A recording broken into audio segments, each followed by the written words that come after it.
Berikutnya pertanyaan dari Hekal Cushion. Lari sebaiknya pagi atau sore, Om? Ini masalah sebaiknya saya abaikan dulu. Saya biasa melakukan lari di pagi hari. Kenapa kok di pagi hari? Karena waktu yang terbanyak saya di pagi hari, dan lari itu tidak membutuhkan waktu yang lama. Jadi bangun pagi, siap-siap, saya bisa lari 1 jam sampai 1,5 jam. Habis itu saya bisa melakukan aktivitas yang lain. Makanya saya banyak melakukan lari di pagi hari.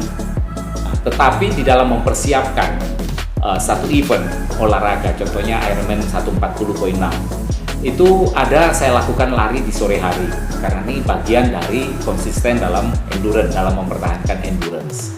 Kemudian contohnya waktu saya akan berlari di Chicago tahun 2022 kemarin, saya banyak melakukan lari malah di sore hari dan malam hari. Kenapa? Karena perbedaan waktu antara Indonesia dan Chicago 12 jam, di mana saya harus membiasakan diri saya untuk berlari di sore hari, karena saat saya race di Chicago, sore hari di sini adalah pagi hari di sana. Jadi kalau ditanya sebaiknya tergantung dari bagaimana Anda menyesuaikan diri dengan race yang akan Anda jalani. Kalau memang race tersebut dilakukan pagi hari di sana dan malam hari di sini, sebaiknya Anda membiasakan diri untuk bisa berlari di sini pada malam hari, supaya badan ini terlatih untuk menyesuaikan diri dengan perbedaan 12 jam tersebut. Berikutnya saya akan menjawab pertanyaan dari Mama Kaki 11. Cara agar konsisten, Pak. Ini cara agar konsisten ini yang paling sulit. Semua orang diawali dengan kemauan. Semua mau pada awalnya. Semua ingin pada awalnya. Semua mulai berlari kepingin bisa pace cepat, bisa lari cepat, bisa lari kencang, bisa PB dan lain sebagainya. Tetapi bagaimana menjaga konsisten? Menjaga konsisten dibutuhkan satu kemauan dan tekad. Jadi tanpa kemauan dan tekad, konsistensinya akan sulit dipertahankan. Saya berlatih mulai dari tahun 2019 sampai 2000 memasuki 2023. Jadi kalau dihitung secara perjalanan panjang waktu, ini waktu yang hampir 4 tahun saya melakukan dengan konsisten. Terkadang ya rasa malas bangun pagi, rasa malas untuk melakukan olahraga secara manusiawi bisa saja terjadi. Tetapi karena punya tekad yang kuat untuk tetap sehat, tetap untuk konsisten dalam olahraga triathlon ini, maka ya saya harus memaksakan diri untuk melakukan olahraga tersebut. Kemudian saya akan menjawab pertanyaan dari Sarah Adam 0412. Pernah merasa jenuh nggak, Pak? Tips nggak mager olahraga, Pak. Jadi kalau merasa jenuh, ya manusiawi kadang-kadang merasa jenuh. Tetapi dulu awalnya saya hanya berlari. Waktu saya melakukan olahraga lari saja, saya merasa jenuh. Makanya saya beralih ke triathlon, karena dalam olahraga triathlon ini ada lari, sepeda, dan berenang. Jadi di tiap olahraga tersebut saya punya komunitas, saya punya teman yang luar biasa, yang saling mensupport. Akhirnya saya tidak jenuh di dalam setiap olahraga yang saya lakukan, karena di setiap olahraga yang saya lakukan saya punya komunitas. Jadi bagaimana supaya tips agar gak mager olahraga? Ya konsisten, kembali lagi konsisten. Kemudian punya komunitas, kadang komunitas itu mensupport. Kadang-kadang dalam grup olahraga pagi-pagi sudah saling mengingatkan, atau sehari sebelumnya sudah saling menyapa mengingatkan, besok lari, besok kita bersepeda, kumpul di mana, besok kita swim. Jadi dengan punya komunitas ini bisa membuat kita semakin rajin, semakin ingin bertemu.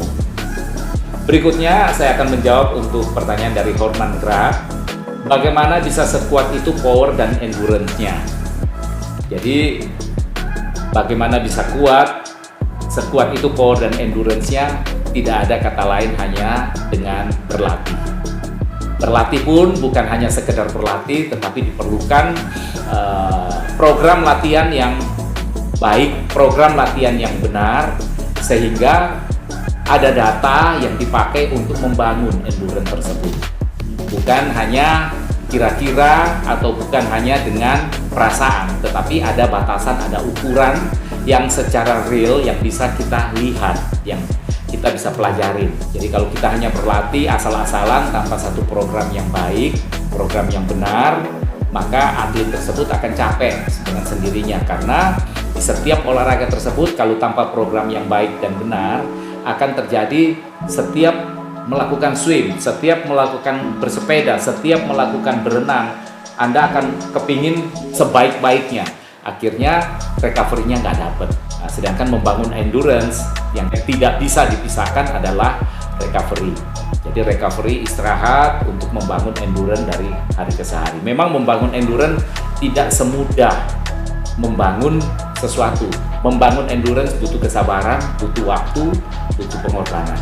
Kemudian yang terakhir pertanyaan dari Henry SRG, ikutan Sentul Ultra Triathlon Om, event para legend ini. Ya, terima kasih masukannya Henry. Ini orang sepeda yang saya juga kenal baik juga, sering komunikasi. Ya, saya akan pertimbangkan masukan. Cuma saya punya event-event ke depan yang masih saya juga harus lakukan. Salah satu yang terdekat yang bulan Mei, mudah-mudahan tidak ada halangan, saya akan ikuti 140.6 di Lanzarote, Spanyol. Event kali ini event yang terberat untuk 140.6 karena dilakukan dengan berenang 3,8 km di laut, kemudian bersepeda sejauh 182 km dengan tinggi elevasi 2400 sekian, kemudian berlari dengan rolling sekitar 380 sekian meter. Jadi berlari 42 km dengan bukan flat tapi rolling, naik turun. Elevasinya sekitar 380. Ini saya lagi progres mempersiapkan ini semua. Setelah pasca saya operasi tangan patah muka dan belakang. Saya terus berlatih untuk mencapai recovery yang sempurna untuk bisa berenang kembali di laut 3.800 dengan kondisi tangan yang normal. Ya, mohon bantuan teman-teman semua, doakan supaya event bulan Mei, 20 Mei ini bisa saya lakukan. Terima kasih untuk semua pertanyaan yang sudah diberikan dan saya sudah menjawab semua. Tetap semangat, tetap berlatih, jaga konsisten. See you.